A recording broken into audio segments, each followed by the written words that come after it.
Hey, hey, hey, welcome back to Fluento, everyday English for real life. I'm Anna. And I'm David. Hi, everyone. David, are you okay? You look a little far away right now. S- sorry. I was just thinking, I have this thing happening tomorrow and I'm a little nervous about it. Oh, yeah? What's going on? So, my cousin, you know Marco, right? He works in construction, and he asked me to come to his work site tomorrow, just to see what he does. But now I'm thinking, what if someone talks to me? What do I say? I don't know any of the words. Oh, okay, I see the problem. It's embarrassing, right? I've been studying English for 2 years and I still feel nervous when it's a real situation. Not a lesson, a real situation. David, that is not embarrassing at all. That is completely normal. And actually, I think we should use this right now in today's episode. What do you mean? I mean, let's practice. Let's pretend you're going to Marco's site tomorrow. We'll go through it together, step by step. So by the time you actually go, you'll feel ready. Oh, that's actually a really good idea. I know. Okay, everyone listening, today's episode is a little different. We're going to follow David on a real workday, a construction site in the morning, a team meeting in the afternoon. We'll hear the words, the phrases, the feelings, everything. Ready? Ready. Let's go. Okay, David, it's 7:30 in the morning. You just arrived. What's the first thing you notice? Uh, it's loud and busy and honestly a little scary. That's real. Construction sites are loud and busy, and the first thing Marco is going to do is show you what to wear, because before you do anything on a site, you need your safety gear. Safety gear. Okay, what is that exactly? So, gear just means equipment, the things you wear or carry, and safety gear is everything that protects your body. The first thing is a hard hat. A hard hat for your head. Exactly. If something falls from above, a piece of wood, a tool, the hard hat protects you. Marco will probably hand you one and say something like, "Here, put this on. Safety first." Safety first. I like that. Short and clear. Yes, and then you'll need safety boots, strong shoes, usually with a steel toe, so if something heavy falls on your foot, it doesn't break your toes. Steel toe, so the front of the boot has metal inside. Right. And the third thing is a high visibility vest. Some people call it a high vis vest. It's that bright orange or yellow jacket thing.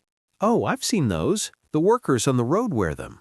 Yes, it makes you visible, easy to see, especially when there are vehicles and machines moving around.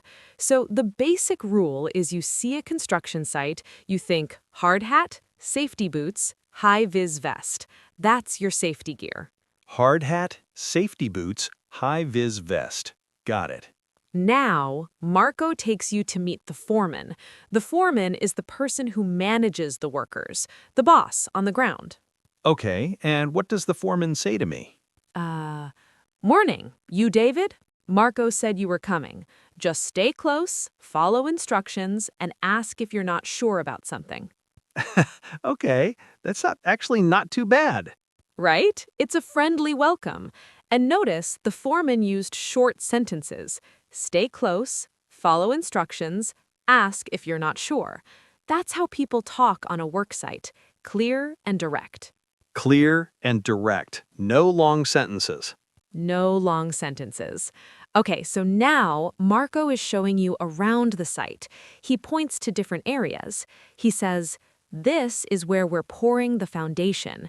Foundation, that's the base, the bottom of the building. It goes underground. Foundation, the base. And over there, he says, "Those guys are working on the framework." The framework is the structure, like the skeleton of the building. Beams, columns, that kind of thing. I see. And the tools. What tools do people use? On a site like this, you'll hear words like drill, hammer, measuring tape, scaffold. A scaffold is that metal structure, like a temporary metal platform that workers stand on when they're working up high. Oh, yes, I know what that looks like, but I didn't know the word. Now you do. And if someone asks you to hand them a tool, you just say, "Here you go," or "Is this the right one?" Simple. Simple is perfect. Okay, so you're walking with Marco, and suddenly one of the workers calls out to you. He says, "Hey, can you grab the tape from the red box near the scaffold?" Wait. He said tape from where? He said it fast, with background noise. You didn't catch everything. This is exactly what I'm afraid of. I know, but this is what you do. You don't panic, you don't pretend you understood, you ask again. You say, "Sorry, can you say that again? I didn't catch that." Sorry, can you say that again? I didn't catch that. Beautiful. Or if you heard part of it, but not all of it, you can say, "Sorry, the tape from the red box? Did I understand that right?" Oh, that's clever. You repeat what you heard, and he can correct you if you got it wrong. Exactly. You're confirming. In noisy places, confirming is really important. You don't want to do the wrong thing because you misunderstood, especially on a work site where safety matters. What if I feel embarrassed to ask again? David, everyone asks for clarification, even native speakers, even experienced workers. Noise, accents, fast talking, it happens to everyone. Asking is not a weakness. Asking shows you care about doing it right. Okay, I'm writing that down. Asking shows you care about doing it right. Good. Now, the worker repeats himself slowly. The measuring tape, red box, next to the scaffold over there. And you say, Got it. I'll get it now. "Yes," or even just "Got it, thank you." Short, confident, done.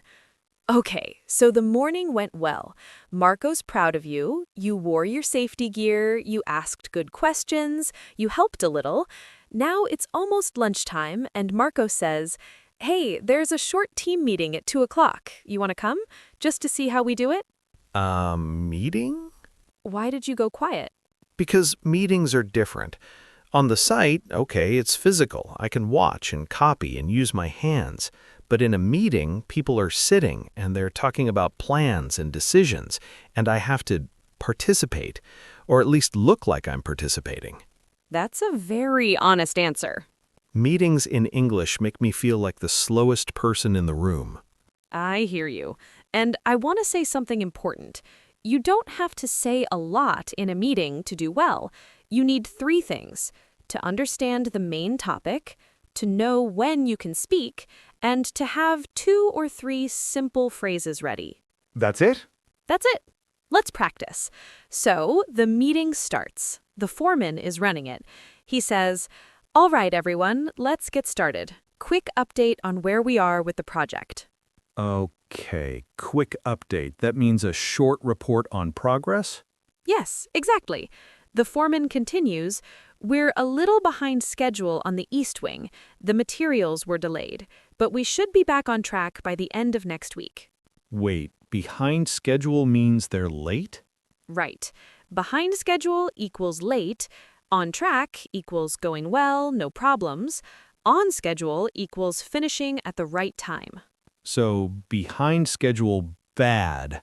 On track, good. Basically, yes. Now, the foreman asks the group, "Anyone have questions or updates?" This is where I freeze.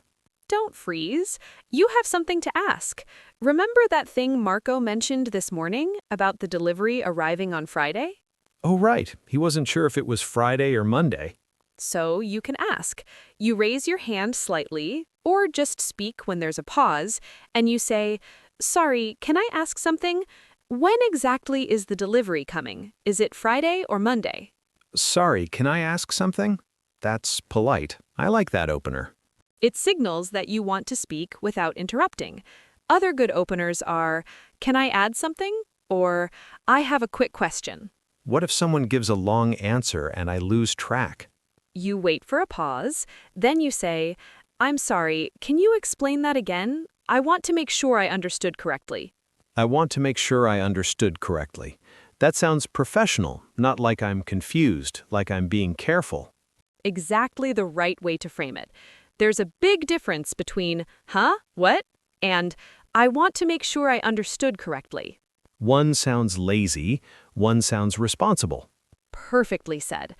Okay, so the meeting is going, and then the foreman turns to you, directly. He says, David, you're new here. Anything you noticed this morning that we should know about? Oh no. Oh, yes. What do I even say? I was just visiting. Say that. Be honest. You can say, I'm just here to observe today, but I did notice that the area near the scaffold felt a little crowded this morning. I wasn't sure if that was normal. Oh wow, that's actually a real observation I had. And it's useful. You're contributing. And you used simple words. Crowded, normal, notice. Nothing complicated, but it adds value.